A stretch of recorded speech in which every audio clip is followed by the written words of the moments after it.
cinta kepada Ahlul Bait, karena memang itu sangat penting. Kalau tidak penting, nggak mungkin Nabi SAW menyebutkan di dalam hadis yang diriwayatkan oleh Imam Muslim, bahwasanya beliau mengatakan, inni taraktukum fikum asaqalain ma in tamassaktum bihima lan tadillu ba'di abada. Aku seorang yang bakal meninggal, tapi aku meninggalkan untuk kalian dua hal, yang kalau kalian berpegang teguh dengan dua hal ini, kalian tidak akan tersesat untuk selama-lamanya. Herannya, hadis ini ada dua macam riwayat. Ada riwayat Imam Hakim dalam kitab Mustadrak, ada riwayat Imam Muslim dalam Sahih Muslimnya. Kalau kita belajar ilmu hadis, yang lebih sahih itu adalah hadis riwayat Imam Muslim daripada riwayat Imam Hakim. Dua-duanya sahih, tapi riwayat Muslim lebih kuat derajatnya ketimbang riwayatnya Imam Hakim dalam kitab Mustadraknya. Di dalam riwayat yang disebutkan oleh Imam Muslim disebutkan kitab Allah wa itrati ahli baiti, kitab Allah dan keluargaku, keturunanku. Sudah jelas hadisnya, yang kalau seumpama dikatakan oleh sebagian mereka yang nggak mau kunutan dan sebagainya, dikatakan bahwasanya yang namanya keluarga Nabi sudah putus, kenapa ada hadis ini?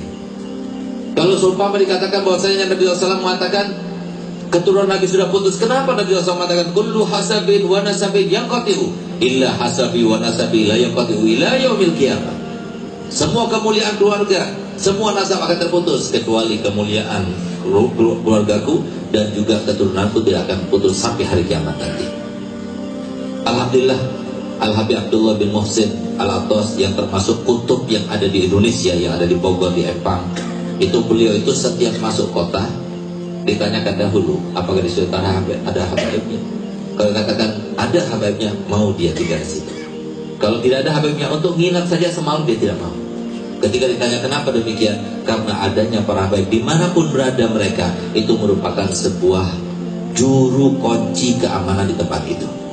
Bukan berkatnya mereka, bukan sama sekali. Karena diri mereka tidak sama sekali, karena badan mereka tidak sama sekali, tapi di dalam diri mereka ada titisan daripada darah Nabi Muhammad SAW, yang semuanya alam semesta saya diciptakan karena Nabi Muhammad. Sehingga pantas jika Syekh Abdullah Basaudan, yang beliau itu terkenal dengan ikon daripada para muhibbin di Hadramut sana, itu beliau setiap kali ada seorang Habib yang mau datang, beliau tahu. Sehingga beliau perintahkan murid-muridnya untuk supaya mereka bersedia untuk menyiapkan makanan, minuman, dan sebagainya. Tidak berapa lama kemudian datang Habib itu, seperti yang dikatakan. Sehingga kemudian muridnya bertanya, ya Syekh, kenapa engkau itu selalu tahu kalau ada Habib yang datang? Padahal pada waktu itu nggak ada Habib, nggak ada telepon. Maka beliau katakan, iya, 1 mil semenjak Habib itu mau datang ke tempatku, aku sudah mencium baunya Nabi Muhammad SAW. Kiai Hamid Pasuruan, sehingga dikatakan oleh beliau, kalau mau jadi kiai yang masyhur, kalau mau jadi kiai yang terus hidup, kalau mau jadi kiai yang dekat dengan Nabi Muhammad, harus menjadi kiai yang cinta kepada keluarga Nabi. Nggak bakal berkurang kedudukannya. Kenapa? Seorang kiai itu disebut kiai karena apa? Ilmu yang ada dalam dirinya. Siapa? Nabi Muhammad mengatakan, ana madinatul ilmi wa aliyya babuha. Aku adalah kota ilmu dan Ali adalah pintunya.